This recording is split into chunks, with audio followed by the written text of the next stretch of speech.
Прывітанне ўсім! Мой канал, канешне, арыентаваны на агляды старых фільмаў, але я не ўтрымаўся і вырашыў усё ж зрабіць асобны раздзел, дзе буду часам выкладваць троххвілінныя агляды фільмаў, якія толькі што з'явіліся ў кінатэатрах. І вось мне захацелася пагаварыць наконт новага фільма «Сталінград», аўтар якога знакаміты расійскі рэжысёр Фёдор Бондарчук. Мне заўсёды здавалася, што калі добра атрымліваецца здымаць у рускіх, дык гэта фільмы пра другую сусветную вайну. Мабыць, таму што ім вельмі шмат давялося перажыць у той час. Але я думаю, што ў такіх фільмах самае важнае не выбухі і перастрэлкі, бо галоўны жах вайны гэта не поле боя, а, напрыклад, сітуацыя, у якой ваенны пакідае сям'ю, ідучы на фронт. Голод, холод, хваробы, смерць блізкіх. Вось што самае кранальнае ў такіх фільмах, а не бегатня з аўтаматамі і страляніна з танкаў.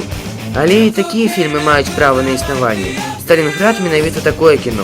Так, Columbia Pictures, канешне, пастаралася, і эфекты атрымаліся на галівудскім узроўні. Асабліва моцна гэта ўражвае ў фармаце 3D, але гэта не кампенсуе ўсе недахопы сюжэта. Увогуле, увесь фільм як бы расказвае сын 5 адцоў нямецкай дзяўчыне, якая застряла пасля авіякатастрофы. Арыгінальна. Некалькім савецкім байцам трэба было ўтрымаць дом на лініі фронту ў Сталінградзе, каб немцы не змаглі прасунуцца далей. Але ў гэтым доме яны сустракаюць маладую дзяўчыну, будучую маму расказчыка. Пасля першага боя савецкіх байцоў засталося 5, і ўсе яны закахаліся ў гэтую дзяўчыну. Што тлумачыць нам гэтае пяцібацькоўе? Не, я ўсё роўна не разумею, як гэта магчыма. Ладно, я назову гэту дзіўную з'яву тэорыяй 5 адцоў, якую даказвае фільм «Сталінград». Так атрымалася, што ў гаспадарыні гэтага дома дзень народзінаў, і нашыя 5 адцоў захацелі яе павіншаваць. Яны рызыкавалі сваім жыццём, каб дастаць ёй ванну, нейкім чынам зрабілі ёй торт і пачалі песні спяваць.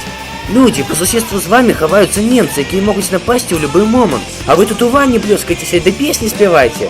Ды гэта ж нейкі абсурд. Добра, што хоць сексам там з ёй не займаліся, як у выпадку з «Тэрмінатарам».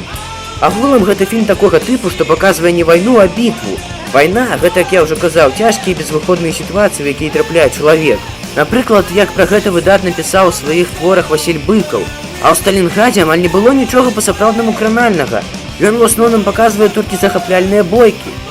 Канешне, адны людзі скажуць, што тыпа «А мне понравилось, фильм офигенный, зачетные спецэффекты, крутые драчки, респект Бондарчуку». Ну, нахтях, кому что-то не нравится, для них всегда что-то не так. А еще там была клевая тёлка.